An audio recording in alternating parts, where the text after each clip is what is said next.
जय हिंद, नमस्कार।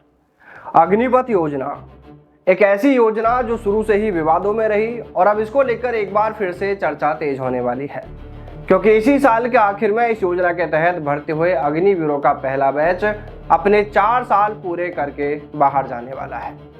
देखिए, फिलहाल इस योजना में नियम है कि 4 साल देश सेवा करने के बाद 100 में से सिर्फ 25 अग्निवीरों को सेना में परमानेंट कर लिया जाएगा और 75 अग्निवीरों को सेवानिधि पैकेज के साथ बाहर कर दिया जाएगा। यानी कुल अग्निवीरों में से 25% को सेना में आगे भी सेवा में जारी रखा जाएगा, जबकि 75% को बाहर भेज दिया जाएगा। इस योजना को लेकर चर्चा अब इसलिए तेज होने वाली है कि सरकार अभी तक अपने उसी नियम पर अड़ी है कि 4 साल बाद सिर्फ 25% को ही परमानेंट किया जाएगा, जबकि तीनों सेनाएं अग्निवीरों के रिटेंशन प्रतिशत को बढ़ाने के पक्ष में है और सेनाओं की ओर से सरकार को एक प्रस्ताव भी भेजा गया है। कई रिपोर्ट्स में यहां तक कहा जा रहा है कि इस प्रस्ताव में सेनाओं ने यह मांग की कि 4 साल बाद 50% या इससे भी ज्यादा अग्निवीरों को परमानेंट किया जाए, लेकिन सरकार ने अभी तक इस प्रस्ताव को मंजूरी नहीं दी है। बल्कि अब खबर ये सामने आ रही है कि सरकार ने सेनाओं के इस प्रस्ताव को रीएवल्यूएशन के लिए भेज दिया है। यानी सरकार ने इस प्रस्ताव को खारिज तो नहीं किया है, बल्कि दोबारा समीक्षा के लिए वापस कर दिया है। मतलब ये कि उस प्रस्ताव को फिर से जांचा जाए, जैसे कितने प्रतिशत अग्निवीरों को रखना व्यवहारिक होगा, सेना की जरूरत क्या है, ज्यादा रखने से खर्च कितना बढ़ेगा, अलग अलग सेवाओं की आवश्यकताएं क्या है, ये सब देखकर इस प्रस्ताव को फिर से संशोधित करके यानी इसमें बदलाव करके फिर से भेजे जाने की बात कही है। देखिए, अग्निवीरों के रिटेंशन प्रतिशत को बढ़ाने के लिए सेना ने ये कोई पहली बार नहीं कहा है। इसको लेकर लगातार ऐसी खबरें आती रही हैं जिसमें समय समय पर सेनाओं की ओर से कहा जाना बताया जा रहा है कि सेनाएं 25% से कहीं ज्यादा अग्निवीरों को 4 साल बाद स्थायी सेवा में रखना चाहती हैं। चलिए आपको सिलसिलेवार एक रिपोर्ट दिखाते हैं जिसमें कब कब सेना ने अग्निवीरों के रिटेंशन रेट को बढ़ाने की बात कही। देखिए, अग्निपथ योजना लागू होने से पहले साल 2020 में इस तरह की योजना को लेकर सेना के भीतर इस बात पर चर्चा हुई थी कि 4 साल बाद कितने अग्निवीरों को सेना में रखा जाए। पूर्व सेना प्रमुख जनरल MM नरवणे की किताब 4 स्टार्स ऑफ डेस्टिनी में भी इसका जिक्र है कि सेना करीब 75% अग्निवीरों को परमानेंट करना चाहती थी।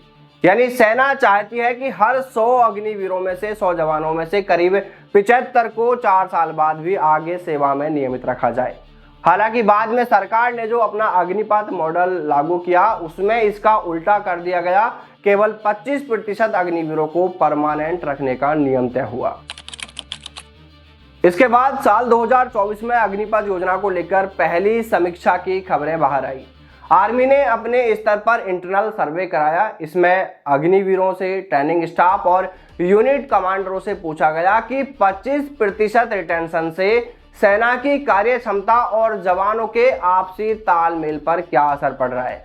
इसके बाद रिपोर्ट सामने आई कि आर्मी के भीतर सामान्य सैनिकों के लिए 60 से 70% परमानेंट किए जाने की बात, जबकि टेक्निकल पर्सनल के लिए 75% रिटेंशन रखने पर चर्चा हो रही थी। वहीं दूसरी तरफ अन्य सेवाओं में भी 50% का आंकड़ा उस समय चर्चा में था। वहीं अक्टूबर 2024 में यह मुद्दा और ज्यादा मजबूत हो गया जब वायुसेना प्रमुख ने सार्वजनिक रूप से इस पर बयान दिया। उनसे पूछा गया कि क्या इंडियन एयरफोर्स मौजूदा 25% से ज्यादा अग्निवीरों को अपने साथ रख सकती है।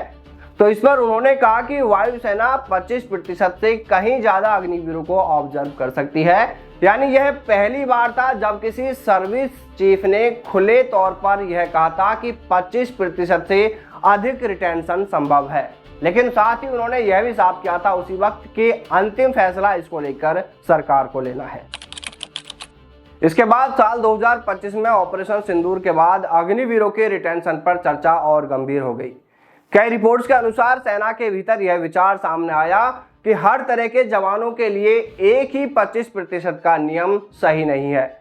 इन्फेंट्री और कॉम्बैट आर्म्स में करीब 70 से 75%, एयर डिफेंस, सिग्नल्स और इंजीनियर जैसे स्पेशलिस्ट पर्सनल में करीब 80%, जबकि स्पेशल फोर्सेज में इससे भी कहीं ज्यादा रिटेंशन की जरूरत महसूस करने की बात सामने आई। वजह साफ थी कि इन जवानों को तैयार करने में सेना को काफी समय, पैसा और विशेष ट्रेनिंग लगती है, इसलिए इनमें से सेना अधिकतर को सेना में आगे भी रखना चाहती है। इसके बाद जुलाई 2026 में एक और महत्वपूर्ण रिपोर्ट सामने आई। इसमें बताया गया कि नेवी ने करीब 75%, जबकि आर्मी और एयरफोर्स ने 50% अग्निवीरों के रिटेंशन की बात कही। इसका कारण एक्सपीरियंस्ड मैन पावर, आधुनिक हथियारों की ट्रेनिंग और तकनीकी विशेषज्ञता बताया गया। देखिए, यहाँ पर सबसे महत्वपूर्ण बात यह भी सामने आई कि सेनाओं की ओर से हायर रिटेंशन प्रपोजल पहले ही डिपार्टमेंट ऑफ मिलिट्री अफेयर्स यानी डीएमए को भेजा जा चुका था, लेकिन डीएमए ने उस प्रस्ताव को दोबारा समीक्षा के लिए वापस भेज दिया। अब देखिए, यहाँ पर सबसे बड़ा सवाल यही है कि जब अलग अलग समय पर तीनों सेनाओं की तरफ से 25% से ज्यादा रिटेंशन की जरूरत सामने आती रही है, तो सरकार ने अभी तक यह नियम क्यों नहीं बदला। फिलहाल नियम यही है कि 4 साल बाद केवल 25% अग्निवीरों को नियमित सेवा में रखा जाएगा, बाकी 75% को बाहर कर दिया जाएगा। देखिए, एक तरफ अग्निवीरों के पहले बैच को अब बाहर होने में ज्यादा समय नहीं बचा है, तो वहीं दूसरी ओर सरकार का अभी तक इस मुद्दे पर चुप्पी साधे रहना मानो कुछ तो कह रहा है। अब यहाँ पर देखने वाली बात यह होगी कि क्या सरकार जल्द ही अग्निपथ योजना में अब तक का सबसे बड़ा बदलाव करने का ऐलान करने वाली है, या फिर उस प्रस्ताव को सरकार खारिज करेगी। आप सभी इस पूरे मामले को लेकर क्या सोचते हैं, आपकी राय कमेंट करके जरूर बताएं। जय हिंद, जय भारत, वंदे मातरम।